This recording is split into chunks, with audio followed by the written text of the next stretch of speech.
Well, hello everybody and welcome back to the Man Cave of an Acting Teacher for another video during COVID-19 lockdown season. I think I've run out of different t-shirts to wear. I think I might have actually worn this in the very first one of these that I recorded. And would you believe this is the 20th Man Cave of an Acting Teacher video? That's how many days I've been doing this, and it doesn't even seem like 5, and it's 20. Anyway, look, I'm uploading these to my YouTube channel now as well, on the advice of a lovely friend of mine, Ada. Thank you for that bit of advice. So I'm doing that, so you can find them on my YouTube channel as well. And thanks in particular to Ben as well. Ben, who's living in Germany, who sent a lovely message saying that the videos are great and he's really enjoying them, and they remind him of when he was living here in Ireland and training with me, and he now lives and works in Germany. So it's great. Ada in London and Ben in Germany and Berlin, you know, just getting messages from people all over the world is just really great. And I hope you're okay, and I hope you're staying positive as you can. And if you can't and you're not, remember, that's okay too. Look, hopefully we're getting towards, you know, starting to get this lockdown dissolved. It's a long way off yet, obviously, but there is a lot of talk from different countries about things being going in the right direction anyway, all right? Okay, so what are we talking about today? I'll cut right to it. We're talking about self-consciousness, okay? Now, self-consciousness in acting is probably your worst enemy, all right?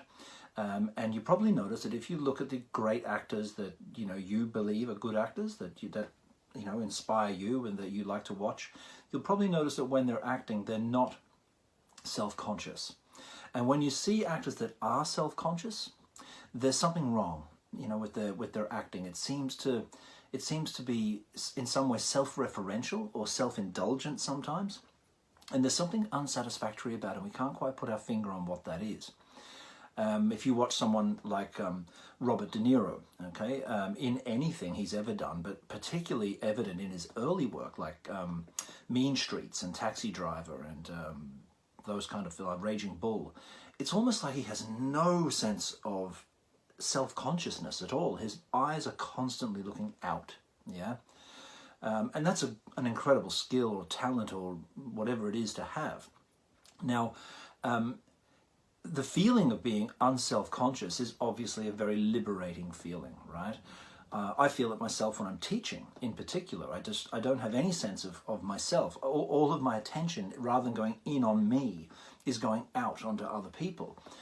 Which is possibly, in fact, why I'm a successful-ish, you know, teacher of acting. It's a very comfortable place for me. Yeah, I feel like I feel as at home in the studio in front of 20 students as I do in my own living room. Right? What a wonderful feeling that is when you can get that in your acting as well, where there's no fear. Okay, because self-consciousness is bound up in a fear of some sort, a fear of embarrassment, a fear of being vulnerable, a fear of being looked at, a fear of being judged, a fear of being naked in a kind of physical or metaphorical or both kind of sense, that you're giving something of yourself and you're afraid that it's going to be kind of cut down by somebody, yeah? So that self-consciousness needs to go away as much as it possibly can. And I've talked to you a little bit as we've gone along in these videos about acting techniques. And most acting techniques are actually designed to get rid of self-consciousness. You can see it from the tools, yeah? So I'm not going to give, you know, technique lessons on these videos. They will go for far too long and it's not useful anyway, right? You need to do that in a studio or one-to-one to get that proper training. But you'll notice even from the tools of, say, Stanislavski, okay? Stanislavski says to his actors, think about the given circumstances of who you are and where you are. You meaning the character, yeah? Think about your objective, not what you want, but what your character wants. What does your character want, yeah? What's the problem that you are trying to resolve, meaning your character, yeah?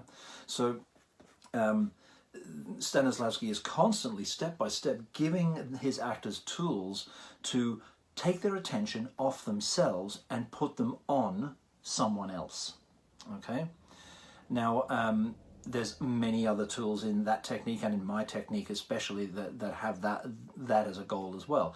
Things like extended imagery, character memory, a recent memory, long-term memory, and surfacing memory are all about creating images that are to do not with you as an actor, but with your character. So you're actually filling your head with the character's thoughts, and you're putting your attention no longer on yourself, but on your character. Okay? Now, clearly, Sanford Meisner is all about that. He's all about getting rid of self-consciousness. Yeah, his, I suppose, without papering over his work, his main thrust is to get your attention off yourself and onto the person opposite you, right? The other character in the scene, or the other actor at least, but better again, the other character, so that you're constantly looking for, am I getting my objective? Is that girl going to agree to go out on the date? Is that employee going to walk out that door?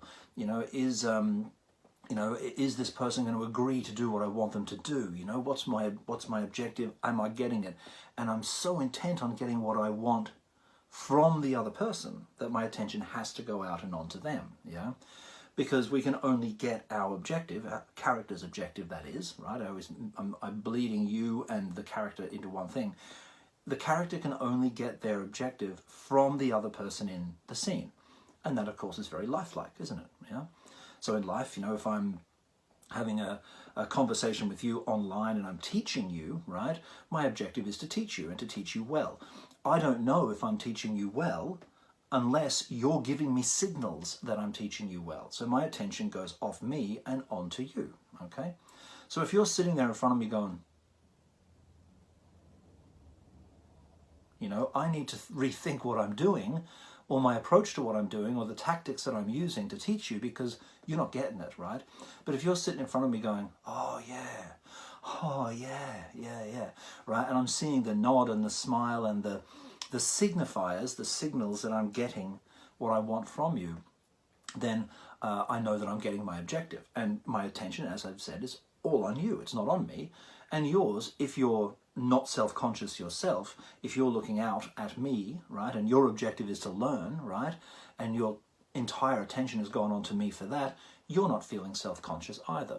So this is something that happens in life. This is how we operate in conversations all the time, yeah? So as Meisner would say, right, if you are self-conscious, you're probably not listening to the other character in the scene.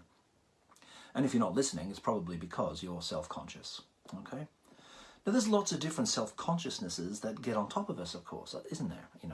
So, we might feel that we're not good enough, or not good-looking enough, or not skilled enough, or that we haven't learnt our lines well enough, or that we haven't done the homework well enough, that we haven't applied our technique well enough, that we're not sure if our lighting or our sound is right for our self-tape, so our mind goes on those things, and we're thinking about our own problems, yeah? And sometimes that self-consciousness can be really quite subtle, right? So, I've got wonderful actors that I train who are, very, very fine actors and very good looking and all that kind of stuff, as well as that, which isn't necessary, as I've already pointed out many times. But there's no reason for them to be self-conscious in any sense, right?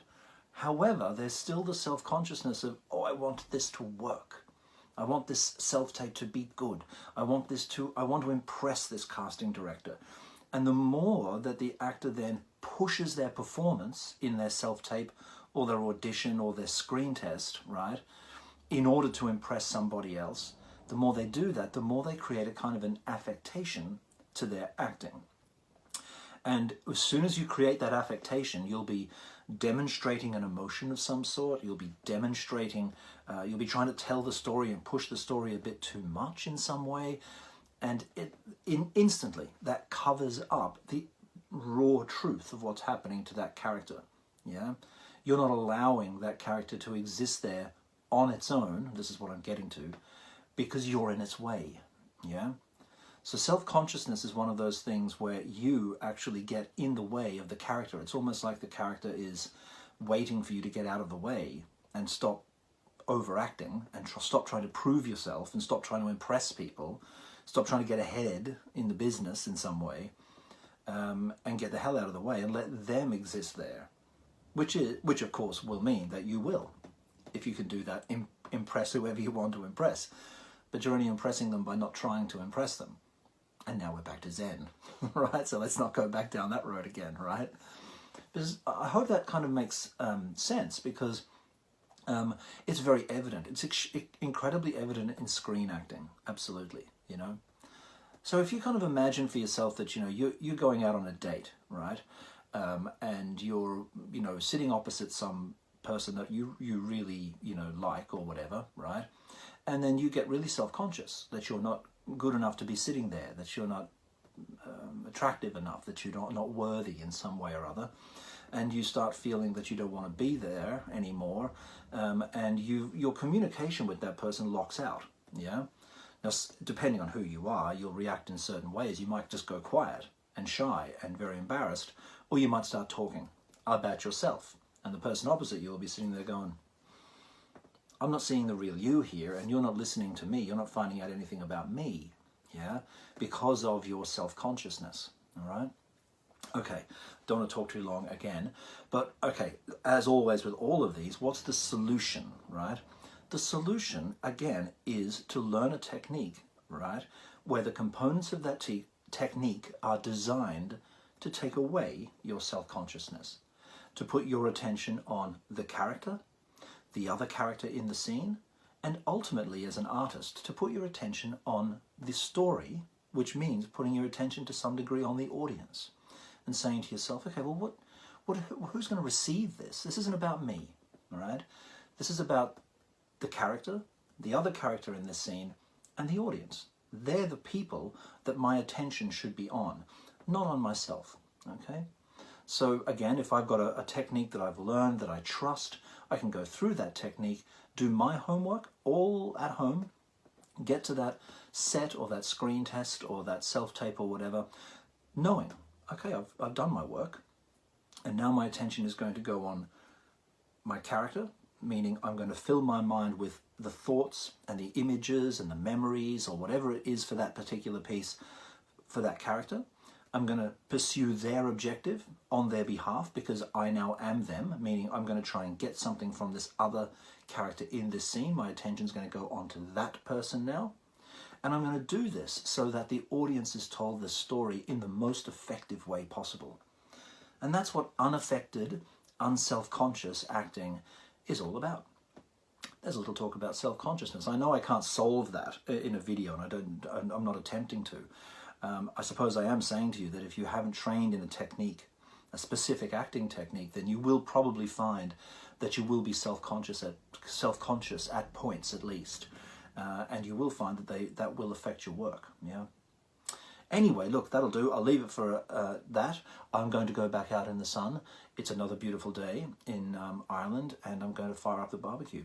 So, guys, I'll talk to you very soon. If you want any classes with me, you know where to find me. Thanks, guys. Bye.